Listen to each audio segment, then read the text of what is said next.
It was not a priority right now.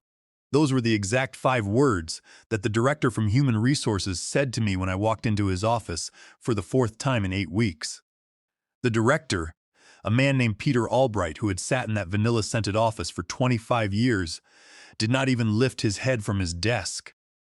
He kept writing something in his notepad, his pen moving in tiny rhythmic circles, while I stood there explaining that my manager had been systematically stealing my wages for 11 months. I had worked 58 hours one week, 64 hours the next, and 68 hours the week after that. Every single hour beyond 40 went unpaid. The reason was simple. One morning I woke up and discovered that my position had been reclassified as salaried exempt, even though I was doing the exact same physical labor I had done for 3 years. Nothing about my daily work had changed, only the structure of my paycheck. Peter told me they would look into it eventually, his voice completely flat, never once looking up to meet my eyes. I stood there watching his pen move, feeling something inside me crack. It was not a sudden break, but rather a slow, deep fracture. Like when you drop a glass on a hard floor and it does not immediately shatter, but you know it is ruined and it is only a matter of time before the damage spreads. Before we continue further, thank you for being here. If this story sounds familiar or if you have ever felt invisible at your own workplace, do me a favor and hit that subscribe button. Drop a comment below telling me what you would have done in my position. Your support means everything, and it keeps these stories coming. My name is Thomas Miller, and I need you to understand something about me. I am not the type of person who causes trouble. I am the person who fixes things. I organize shipments, track inventory numbers, and make sure that every product arrives where it is supposed to go exactly when it is supposed to be there. I have always been good at details. I notice when things do not add up. When a box says 60 units but contains only 58, I catch it. When a delivery schedule shows a Tuesday arrival but the actual delivery occurs on Wednesday, I document it. Details matter in my line of work. Details are everything. I started at this distribution company 4 years before all of this happened. I was an entry-level hourly employee, clocking in at 8 in the morning and clocking out at 5 in the afternoon. If there was a big shipment, I would stay late and get paid time and a half, like everyone else in the warehouse. The work was straightforward and honest. I liked the simplicity of it. Count the products, verify the numbers, ensure the distribution centers got what they ordered, go home, sleep, and repeat. My manager's name was Gerald Higgins when I started. He was a good man, retired now after 36 years with the company. On my first day, he gave me a ceramic coffee mug that had the words "Counting on You" printed on the front, next to a small smiley face. He taught me the systems, showed me which suppliers were reliable, and pointed out which ones always shorted their shipments by 3% and hoped nobody would notice. I always noticed. When Gerald retired, they brought in someone new to manage the facility. His name was Donald Vance, 38 years old, who wore sharp suits and had his hair pulled back so tight it looked painful. Donald had worked at 4 other companies in 7 years, moving up the corporate ladder each time. Everyone in upper management talked about how impressive he was, how ambitious he was, and how he always managed to exceed his targets. What they really meant was that he knew how to make numbers look good on paper, regardless of the cost. Donald smiled constantly.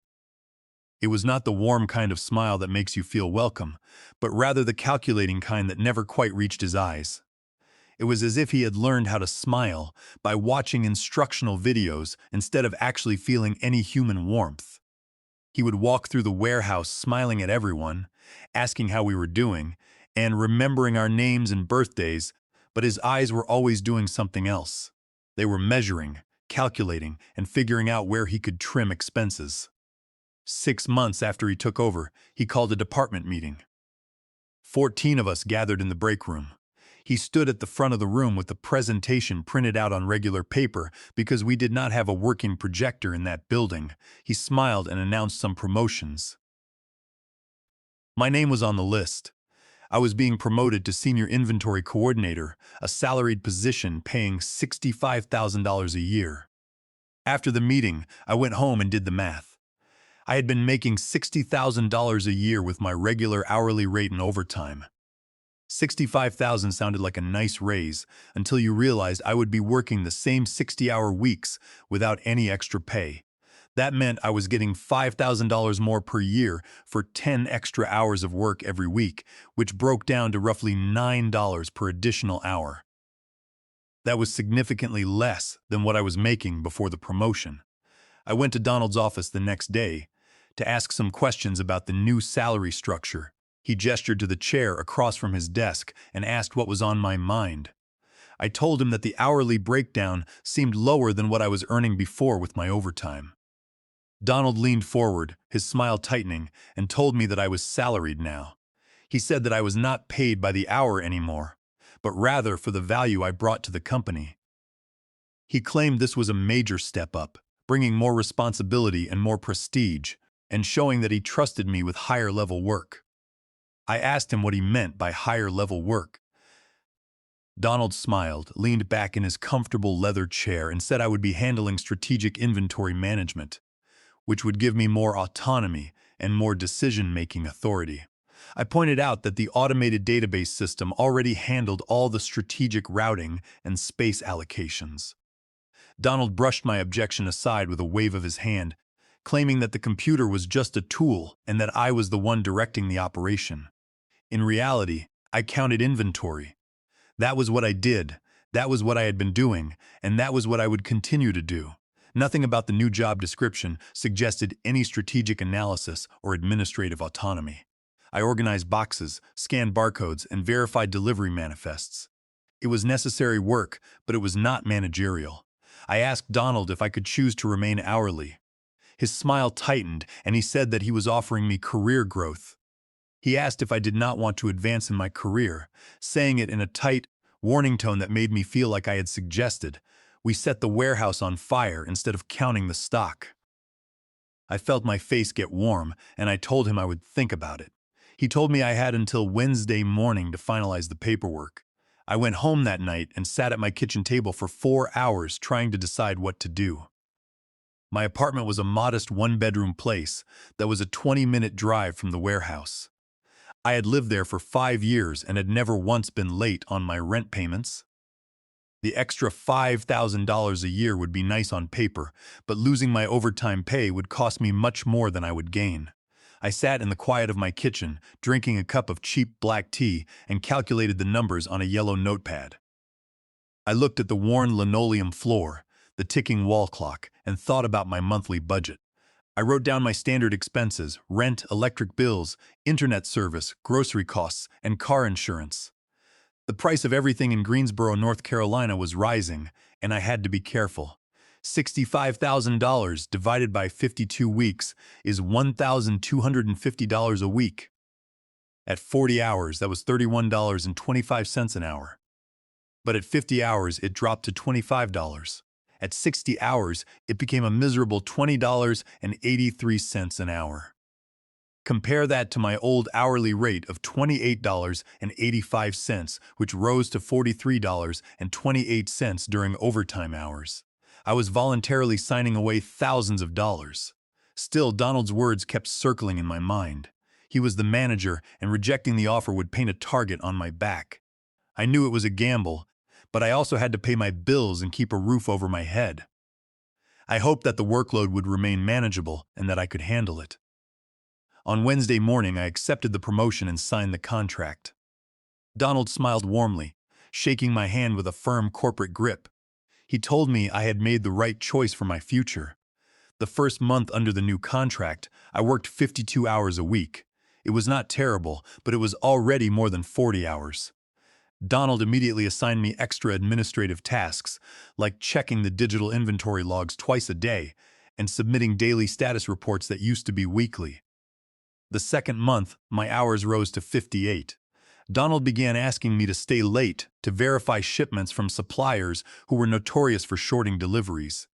I spent my evenings on the cold concrete floor, counting heavy metal components under buzzing fluorescent lights while everyone else went home. By the fourth month, Donald started scheduling mandatory weekend inventory counts. He would send a message on Friday afternoon saying we needed everyone in the warehouse on Saturday morning because a big shipment of industrial pumps was arriving on Monday, and we had to verify space availability. We would work 8 hours on Saturday with no extra pay. We had to climb tall rolling ladders to reach the top racks, manually counting heavy brass valves and pneumatic cylinders because the barcode labels were damaged or missing. When I asked Donald about compensation, he smiled and said that I was salaried now and that this was simply part of the job. By the 5th month, I was working 75 hours in a single week. I was completely exhausted. My muscles ached constantly. My eyes were bloodshot from staring at spreadsheets, and I was buying dinner from warehouse vending machines. I realized that this was unsustainable and that I had to document what was happening. I started tracking everything in a small black pocket notebook I kept hidden in my locker. I recorded the date, the exact hours I worked, the tasks I completed, and every conversation where Donald implied I might lose my promotion or my job if I did not show up for the weekend counts. I wrote down every time he mentioned how many other people would love to have my position, and every time he reminded me how much he valued my commitment. I kept my notes precise, detailed, and completely objective. I knew that if I ever wanted to challenge this system, I would need absolute proof. I also noticed something else during those difficult months. 9 other people in our department had received the same promotion I had.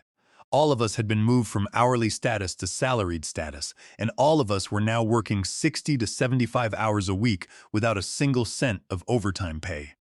I started talking to them during our breaks, having quiet, whispered conversations in the far corner of the parking lot after our shifts ended. The evening air was cold and steam rose from our cups of coffee as we stood near our trucks. I talked to a coordinator who had worked in the warehouse for 6 years and had a family to support, and another who was struggling to pay off student loans. We compared our notes and realized we were all facing the same physical toll. Sore backs, aching knees from the concrete floor, and severe mental exhaustion.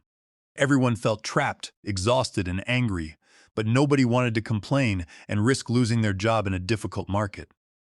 We would stand in the freezing dark, talking in low whispers, watching the warehouse door in case Donald decided to make a surprise walkthrough. We knew that any sign of unionizing or group complaints would be met with immediate termination. Yet, we could not keep going like this. The exhaustion was affecting our health, our families, and our peace of mind. We were all tired, our bodies ached, and we were spending more time at the warehouse than with our families. Then one afternoon,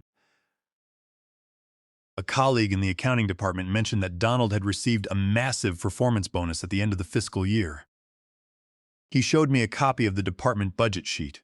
Our department's operational labor costs had dropped by 46% under Donald's management. 46%. I went home that night and did the math. If 9 people who used to make overtime were now working those same hours for a flat salary, that saved the company tens of thousands of dollars in labor costs. That was money that did not go to us. It was money that went straight to the bottom line, making Donald look like a management genius who knew how to run an efficient, low-cost operation. That was the moment I understood that this promotion was never about helping us advance. It was about reclassifying us to avoid paying us the overtime we had earned. It was wage theft disguised as career advancement. I spent 3 days reading the Fair Labor Standards Act, focusing on the specific exemption rules and the duties test. Under federal law, to be legally classified as exempt from overtime, an employee must meet very specific criteria. The salary level test and salary basis test are not enough. The job duties test is the critical factor. For an administrative exemption, the employee's primary duty must be the performance of office or non-manual work directly related to management or general business operations, and their primary duty must include the exercise of discretion and independent judgment with respect to matters of significance. I did none of that. I counted boxes, checked shipments, and organized inventory. My work was essential to the operation, but it did not involve managerial authority or independent business judgment. I followed the pre-programmed computer system. The computer told me where the products needed to go based on existing orders, and my job was simply to verify the physical numbers and organize the logistics. It was manual and administrative work, not executive work. I wrote down the exact legal definitions in my notebook, comparing the law's requirements to my daily tasks to build a clear case. I checked the official Department of Labor fact sheet number 17A, which clearly outlines the rules. The law says that typing data, entering orders, and performing routine warehouse checks do not meet the standard. The regulations were on my side, and that gave me a glimmer of hope. I scheduled a meeting with Human Resources to discuss the matter. The director, Peter Albright, had an office that smelled of artificial vanilla air freshener and old files. I explained the situation to him politely and carefully. I did not accuse Donald of wage theft. I simply stated that I believed there might be a classification error regarding our roles under the Fair Labor Standards Act. Peter wrote something down in his notepad, his expression, bored, and told me that their legal team reviewed all position classifications. He said he was sure everything was in order, but promised to double-check. 3 weeks passed, and nothing changed. I was still working 60-hour weeks, and my paycheck remained exactly the same. I scheduled a second meeting with Peter. This time, I brought documentation. I showed him printouts of the federal guidelines, a detailed list of my actual daily duties, and copies of my timesheets showing consistent 60-plus hour weeks. We sat in his office while the brass desk clock ticked quietly. Peter barely glanced at the papers, sighed, and told me that their legal counsel had reviewed the positions and determined that we were correctly classified. He claimed that I exercised professional judgment in my role, because I made decisions as about inventory allocation. I told him that I did not make decisions, I followed the computer system, and that verifying numbers did not qualify for an administrative exemption. I quoted the exact language from the Department of Labor website, which made Peter visibly irritated. He repeated his statement almost word for word, as if he were reading from a script that had been prepared for him by someone else. I left his office feeling smaller and more frustrated than before. 8 weeks later, I went back for a fourth time. I was exhausted, my body was sore, and I was angry. Donald had scheduled 3 consecutive weekend counts, and I had worked 65 hours, then 70 hours, then 75 hours in a single week. My apartment was a mess because I was never home, and I had stopped seeing my friends because I was always too tired to do anything but sleep. I sat in Peter's office and told him that working 75 hours a week for the same pay I made 4 years ago violated the law. I told him I had documented everything and that the company needed to correct the classification. The vanilla scent in his office felt nauseating, and the ringing in my ears from sheer exhaustion was deafening. Peter did not write anything down this time. He just looked at me with a tired, annoyed expression and told me that my concerns were not a priority right now. I walked out of his office, got into my car, and sat in the parking lot for 20 minutes. I gripped the steering wheel, looking at the dirty warehouse windows, and felt a deep, cold anger sitting in my chest. It was the kind of anger that makes you realize you have to take matters into your own hands. That night, I sat at my kitchen table and opened my laptop.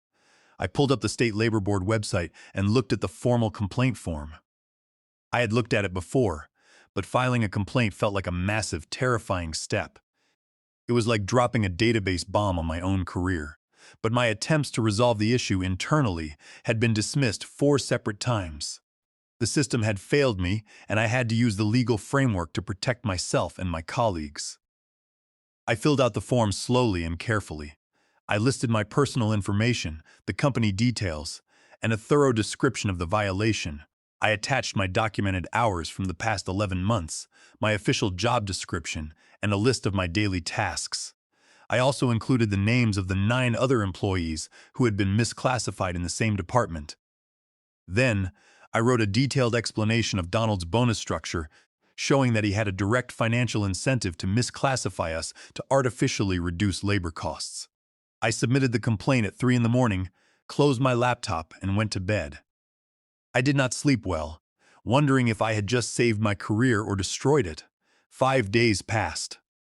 I went to work every morning and counted inventory as if nothing had happened. I kept waiting for some sign that my complaint had been received, but the office remained quiet. I had to interact with Donald daily, pretending everything was normal while my heart raced every time he walked toward my desk. I began to worry that I had filled out the form incorrectly or that the labor board would simply ignore it. Then, on Thursday afternoon, Donald's assistant came running through the warehouse. He was sprinting, his boots making loud, echoing sounds on the concrete floor. He never ran. He was usually composed and slow-moving, but now he looked panicked. He was shouting for Peter Albright, saying that the state investigators had arrived and were in the administrative offices. He said they had a warrant to audit the payroll records for our entire department and 4 other departments. I was holding my clipboard, verifying a shipment of 320 units of warehouse supplies that had just arrived. I wrote down the numbers slowly, trying to keep my hand from shaking. My heart was pounding against my ribs. I knew from my research that the State Labor Board does not call ahead. They do not schedule appointments or give companies time to prepare. They show up unannounced with legal authority to audit the records, ensuring that the company cannot alter their timesheets or temporarily reclassify workers to hide violations. An hour later, footsteps approached my workstation. I turned around and saw Peter Albright and another human resources representative standing there. Both of them looked like they had aged 10 years in the last hour. Peter's face was completely pale, and he looked at me with a mixture of anger and fear. The other workers in the warehouse watched in silence, sensing the gravity of the situation. Peter asked me why I had not told them that I was going to file a complaint with the State Labor Board. I set my clipboard down on a pallet and told him that I had reported the issue to him 4 separate times, and that he had told me my concerns were not a priority. I told him that I had simply made them a priority. The other representative stepped forward, his voice tight and urgent. He told me that this was a major legal issue that could have been handled internally. He said the state investigators were now demanding documentation for dozens of workers across multiple departments and asked if I understood the damage I had caused to the company. I kept my voice calm and level. I told him that I had worked 75 hours a week for 11 months without overtime pay, and that I had followed their internal channels to resolve it. I asked him what else they expected me to do when they ignored the law. Peter's jaw tightened, and he told me that they would need me to cooperate fully with the investigators. I told him that I would, and that I had already prepared all the required documents. The investigation took 8 weeks. The entire warehouse felt quiet and tense during that time. People spoke in whispers, and Donald stopped walking through the facility. He stayed in his office, with the door closed and the blinds drawn. Sometimes I would see him sitting at his desk, staring blankly at his computer screen. The state investigators returned twice to interview employees and pull payroll records. I was interviewed once for 60 minutes by a lead investigator named Harvey Jenkins. He was a professional, gray-haired man who had seen every trick in the book. We sat in a small, quiet conference room while he reviewed my files.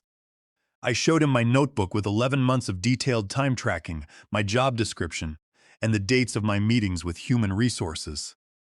I explained how the 9 other coordinators in my department had been reclassified shortly after Donald started, and how Donald's bonus was tied to those cost savings. The investigator took detailed notes, thanked me for my cooperation, and told me that my documentation was exceptionally thorough. He said it was rare to find such clear evidence of systemic misclassification. 8 weeks and 3 days after the investigators first arrived, an email was sent to everyone in our department. We were ordered to attend a meeting in the break room at 3 in the afternoon. When we gathered, we found Donald, Peter Albright, and a representative from the company's legal team standing at the front of the room. The attorney looked pale and stressed.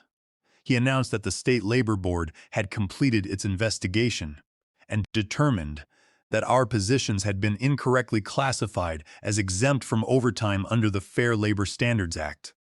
He stated that the company was legally required to pay back wages for all unpaid overtime worked during the 11 months of misclassification, and that they would be implementing immediate corrective measures to ensure proper compliance. The company was also facing substantial fines for willful violations of labor regulations. 2 days later, I received an envelope at my workstation. Inside was a letter detailing my back pay calculation. The total came to $24,500. I stared at the number, feeling a wave of relief wash over me.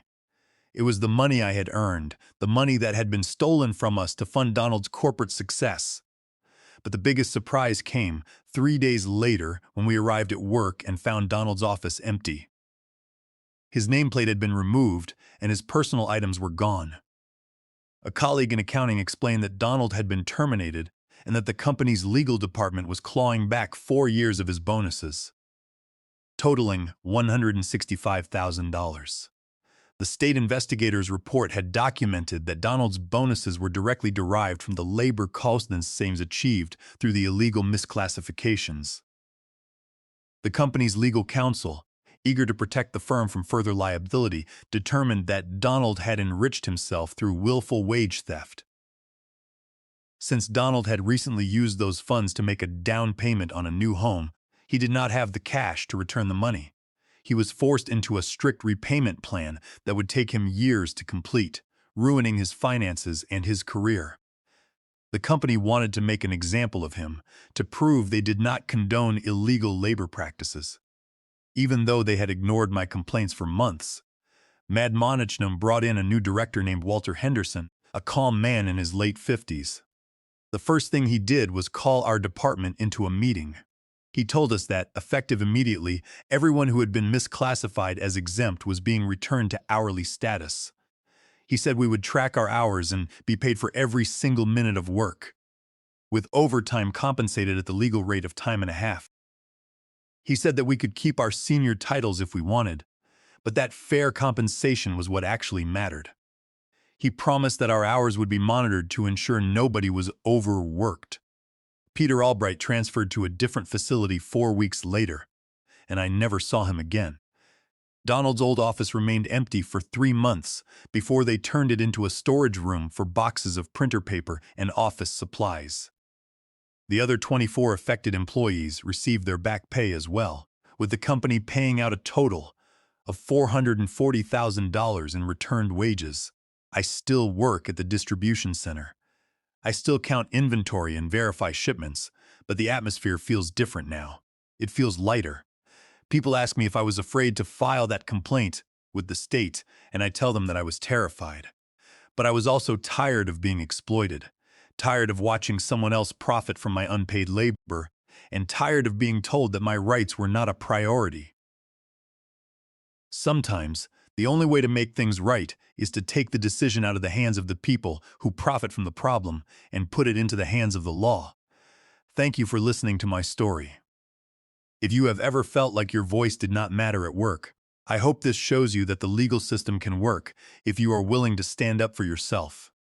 Please hit that like button, subscribe for more stories, and leave a comment below. Tell me about a time you had to fight for the respect and compensation you deserved.